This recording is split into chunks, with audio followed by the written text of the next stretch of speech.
Hello guys, good morning. तो आप सबों को मैं एक क्या कहते हैं, हिंदी का 10th हिंदी का कुछ क्वेश्चंस लेके आया हूँ, जो क्वेश्चंस एग्ज़ाम में काफ़ी दफ़ा पूछ रखे हैं। और आपको एक लिखने का तरीका मैं बता दूंगा कि कैसे लिखना है इस क्वेश्चन को। बच्चे समझते हैं, आता है उनको, इसमें कोई डॉट नहीं है, लेकिन मैं उस क्वेश्चंस को कैसे लिखना है, साहित्यिक व्यू से कैसे लिखना है, वो बताने जा रहा हूँ। जो एग्ज़ाम में आपको 100% मिलेगा ही मिलेगा, या उससे रिलेटेड क्वेश्चंस होंगे। तो फर्स्ट क्वेश्चन है आपका कि चिमटा देखकर अमीना जो है, अमीना के मन में कैसा भाव जगा। आप सभी जानते हैं कि ये जो क्वेश्चंस है वो आपके बुक में ईदगाह नाम के चैप्टर है, जिसमें एक हामिद नाम का लड़का होता है, काफ़ी होशियार लड़का होता है, एक वैश्य की तरह वो सोचता है। उनकी दादी माँ क्या होती है? उनकी दादी माँ का नाम है अमीना। तो यहीं पे वो कहा जा रहा है क्वेश्चन कि चिमटा देखकर अमीना के मन में कैसा भाव जगा। तो मैं जो आंसर बोल रहा हूँ वो देखिए देखिए और उसको समझिए, और उस तरह से आपको लिखना भी है। चिमटा देखकर अमीना के मन में पहले तो क्रोध आ गया। मतलब जब वो चिमटा लेके जाता है लड़का, तो अमीना जो उसकी दादी माँ है वो क्रोधित हो जाती हैं। फिर और उसने गुस्से से छाती पीटते हुए कहती हैं कि भाई तुम समझदार नहीं हो, तुमने ना तो खाया ना तो पिया, ना ही बच्चे की तरह जो बच्चे खिलौने लेते हैं ना ही खिलौने लिया, फिर आखिर किया क्या तुमने?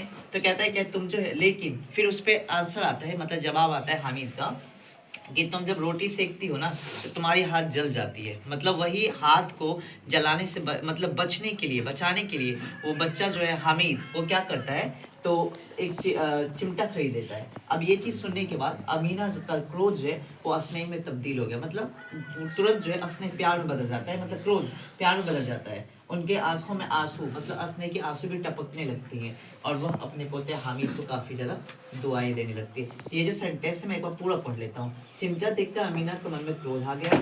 उसने गुस्से से छाती पीटते हुए बोली कि तुम समझदार नहीं हो, तुम ना तो कुछ खाया ना पिया, ना ही कुछ खिलौने खरीदा, ना ही कोई खिलौने खरीदा। लेकिन जब हामिद कहता है कि तुम रोटी सेकती हो तो तुम्हारी हाथ जल जाती है, सुनते ही दादी अमीना का क्रोध जो है वो स्नेह में तब्दील हो गया। उसके आंखों में स्नेह के आंसू गिरने लगे तथा वह अपने पोते हामिद को दुआएं देने लगी। नेक्स्ट क्वेश्चन है कि हामिद मिठाई या खिलौने के बदले चिमटा पसंद करता है, क्यों?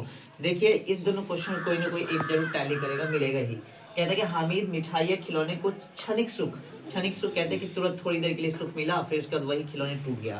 कहता है क्षणिक सुख देने वाला वस्तु समझता था, जो कि हामिद जो है, हामिद का सोचना कि वैश्य की तरह था, मतलब बड़े बड़े की तरह सोचना था, बच्चे की तरह नहीं।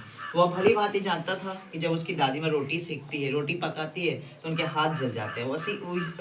यही सोचकर वो जो है वो चिमटा खरीदता है कि अगर हम चिमटा खरीद लेंगे तो मेरी दादी माँ के हाथ नहीं जलेगी, तो वह जलने से बच जाती है। यही सब सोचकर हामिद मिठाई खिलौने के बदले क्या पसंद करता है? चिमटा पसंद करता है। नेक्स्ट थर्ड क्वेश्चन है, कवि शंकर शैलेंद्र। वैसे आपको यह आएगा लाइन कि जमी के पेट में पलीगन पले हैं जलजले के माध्यम से, क्या मतलब भाव स्पष्ट करें। या डायरेक्ट हो सकता है कवि शंकर शैलेंद्र, जब भाव स्पष्ट करेगा या फिर बोलेगा कि क्या कहते हैं, संदर्भ भी लिखना है, 100% व्याख्या करना है, तो प्रसंग में हम लोग क्या देते हैं, प्रसंग में डालते हैं कि ये लाइन जो है पंक्ति कहाँ से ली गई है और इनके राइटर कौन है। तो हम लोग लिखेंगे प्रस्तुत पंक्ति शंकर शैलेंद्र द्वारा रचित, हमारे पाठ्य पुस्तक किसले भाग 2 है ना, किसले भाग 2 से लिया गया है। उसमें जो है, उसमें रचनाकार जो है शंकर शैलेंद्र है, ये तो जिंदा है तो ली गई है।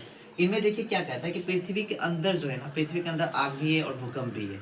जिस तरह से कहता है कि इस पंक्ति का भावार्थ है कि धरती के पेट की आग भूचाल को जन्म देती है। मतलब एक तरह से जब आपको भूख लगेगी आप इधर उधर घूमेंगे, टहलेंगे, मतलब खाना खाने के लिए जाएंगे। दुनिया में जो भूखे प्यासे व्यक्ति हैं वही जल की क्रांति करेंगे, ये खाने की क्रांति करेंगे। मतलब जब आपको भूख की एहसास होगी तो आप आगे बढ़ोगे, मतलब कुछ ना कुछ काम करोगे। सेम वही चीज़ का है सृजन करना, मतलब एक तरह से क्या है, किसी चीज़ को पाना, एकजुट होकर के पाना, अर्थात बहुत ही मुश्किल है। मतलब भूख रूपी जो आग है उसे रोकना बहुत मुश्किल है। इसमें भूकंप की ताकत भी होती है और इंकलाब की शक्ति भी होती है। एक तरह से मतलब ये क्या करता है, एक झड़प भी कर सकता है, किसी के साथ विवाद भी कर सकता है, और किसी के साथ एकजुट आकर के प्रेम भी दिखा सकता है। ये उसका भाव स्पष्ट हुआ। कर्मवीर की पहचान क्या है? तो ये तो कर्मवीर चैप्टर है, इसके इनके राइटर्स जो वो है क्या कहते हैं, हरिऔध साहब। कर्मवीर वे होते हैं जो हमेशा क्या करते हैं, कर्म को आधार मानकर, मतलब भाग्य के भरोसे वो नहीं टिकते, वे आगे बढ़ते जाते हैं। उनकी राह में जो भी बाधाएं आती है, बाधाओं को तोड़ते हैं, फिर वो अपनी दृढ़ता से और कर्मठता से अपने काम को करते हैं।